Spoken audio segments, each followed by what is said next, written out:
Hey everyone, welcome back. Today we'll be having a look at BarnBridge. What exactly is BarnBridge?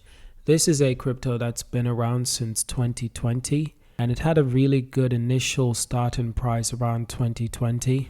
In fact, I believe the ICO price was $177. Absolutely insane. But to give you a little bit of context, this token does have a small supply, 7 million in circulating supply, 10 million in max supply. So that's one of the reasons why this token can be so high in price. In fact, in early 2021, the token price was just above $81. So it's no surprise there. Now, before we continue, allow me to declare this video is not financial advice. It's strictly for educational purposes and for entertainment. Now, what exactly is BarnBridge? Now, BarnBridge is a risk tokenizing protocol. It aims to reduce risk associated with DeFi, such as interest rate sensitivity and market price volatility risk.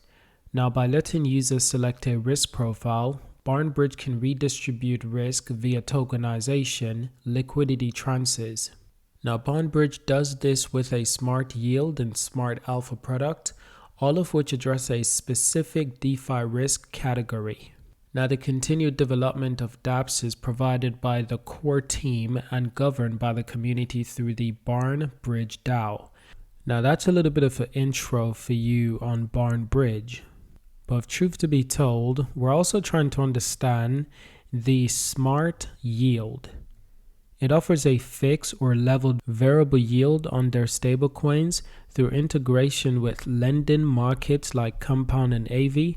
It aggregates users' deposit into underlying markets on these platforms, and it allocates the yield generated on the Sun between two different risk profile subsets.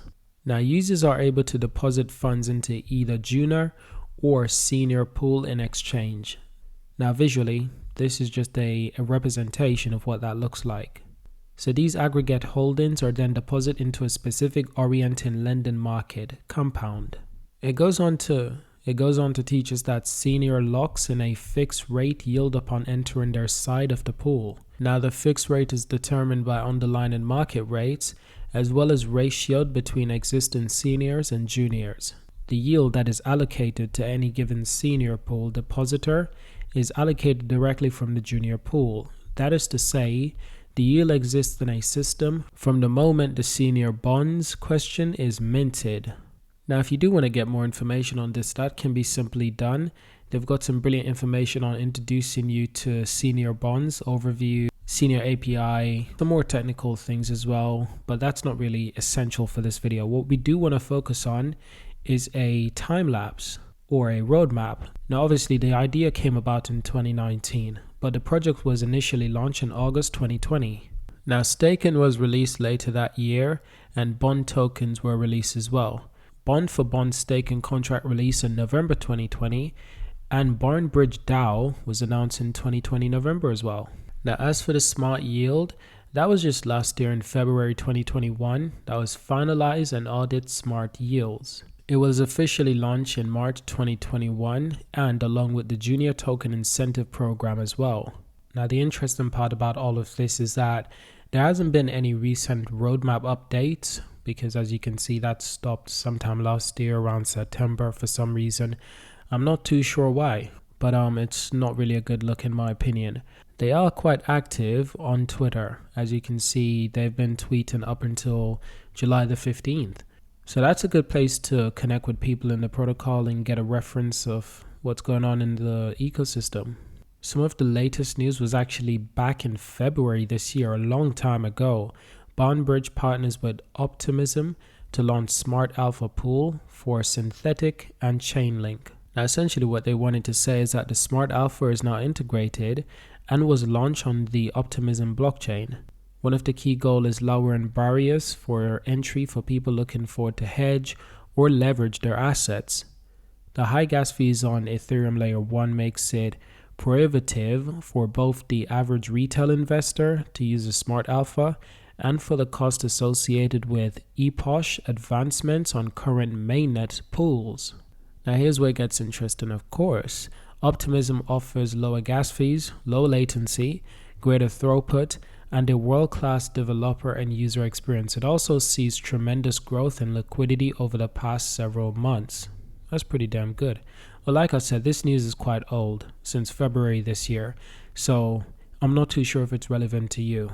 Now, so far, I do like what I've heard about the token, but for a token like this to reach its full potential, I think they need to give us more use cases with this token, with this blockchain. The market cap is currently 44 million, which puts it ranking at 394 in all crypto. I personally think that the platform could be utilized a lot more. It could be used to accomplish a lot more. I understand what they're focusing on right now, especially with the marketplace, the launch pad. I understand the smart yield services that they offer. I get that, but I do think there's more that they can accomplish, especially in the DeFi space and the dApp building space. Because within dApp building, you've got developers within that space that are specifically focusing on DeFi development of applications, and they focus on many other applications as well, along with other developers who specialize in specific areas. But this is something that they could bring to their platform that would give them more use cases, and I think it would benefit overall everyone. But on the other hand, I understand if they want to focus on one thing, or possibly just one main thing, which would be the smart yield. I get that. That's not always a bad thing. Sometimes that's a good thing to focus on one thing specific before branching out. I do think the blockchain has potential. I do think the blockchain has plenty of room to grow. And obviously, BarnBridge token as well, $6.35. It's holding that quite steady, I'd say. For the last 3 months, the price has been quite interesting. You know, it's been stable at times. For instance, in the months of May, it was actually quite stable around $3. In the months of June, it was as low as $2. So that was quite fascinating. But lately, it seems to be doing really well. It went as high as $9.45. So that's really impressive. So let me know if you've heard of this crypto. Let me know if there's anything that I missed that I could do in the next video, that I could talk about within our next video. Thank you for watching until the end. Subscribe to see more, and I will see you in my next video. Not to mention, a big question is, can this crypto get back to a price of, say, $30, $40, $50, maybe even $100? Is it possible? Well, of course it's possible, but there's no guarantee on when that would be. There's no guarantee that it's going to stabilize around $6, $9, or even $10. There's no guarantee. But there was some strong resistance around $2. It never dipped below $2, which is impressive. So that's where our bottom is for now. And from there on, we can just build upon evidence and start to form a more optimistic viewpoint. But it's looking good for this token so far. So thank you for watching, and I'll see you in the next one.